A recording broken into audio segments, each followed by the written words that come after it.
Bonjour à tous et bienvenue dans le journal de Bulle de Vie. Dans ce premier épisode, je vais vous parler de brunch parce que vous savez si vous me suivez sur Instagram que les brunchs chez moi c'est une grande histoire d'amour. C'est tout simplement mon repas préféré, c'est le moment que j'attends le plus chaque semaine parce qu'au-delà d'un repas, le brunch c'est pour moi aussi avant tout un moment convivial, un moment où on partage tout ce qu'on aime, on met tout sur la table, du salé, du sucré et chacun pioche ce qu'il veut comme il veut un sourire. Bref, je suis fan. Et avec la période où un nouveau concept qui arrive, les brunch box. Ce sont de grandes box pour 2 personnes en général avec tout ce qu'il faut pour se régaler dans un brunch. D'ailleurs, c'est de ça dont je vais vous parler dans des derniers brunchs que j'ai testés, Lost Brunch. Alors derrière Lost Brunch, ce sont avant tout 2 jeunes filles, Laurine et Cédrina, qui sont arrivées à Nice il y a tout juste 1 an. Pendant le premier confinement, elles ont commencé à faire plein de brunchs et elles ont envoyé les photos à leurs amis. Et tout le monde leur disait mais lancez-vous, allez-y, faites des brunchs. Et voilà, elles se sont lancées. Donc maintenant, elles proposent des brunchs tous les samedis et les dimanches. J'ai donc voulu essayer. Je suis allée chercher mon brunch un dimanche vers midi, tout près de l'arrêt de tram Alsace-Lorraine à Nice. Je suis repartie avec 2 grandes box brunch qui sentaient bon, je vous raconte pas, j'avais envie de tout manger dans la voiture.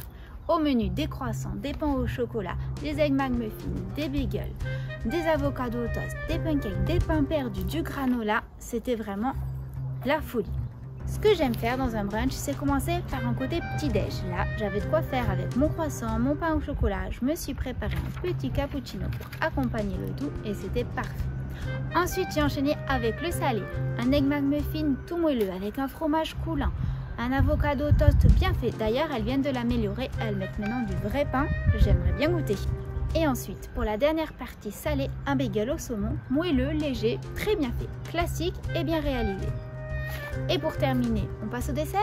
Alors là, je me prépare un nouveau chocolat chaud, et puis à moi les pancakes, la brioche perdue, autant vous dire que je les ai recouverts de Nutella, et j'ai terminé par un petit granola, un fromage blanc onctueux, un muesli bien croquant, très bien fait.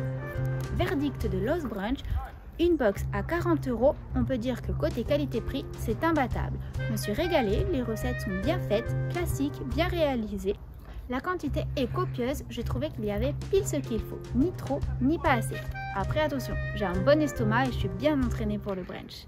J'ai adoré tester ce brunch et j'espère d'ailleurs regoûter parce que je sais qu'elle s'améliore et qu'elle retravaille un petit peu leur recette chaque jour. Voilà pour le premier épisode du journal de Bulle de Vie, j'espère qu'il vous a plu. D'ailleurs, n'hésitez pas à me dire ce que vous en pensez dans les commentaires. À bientôt!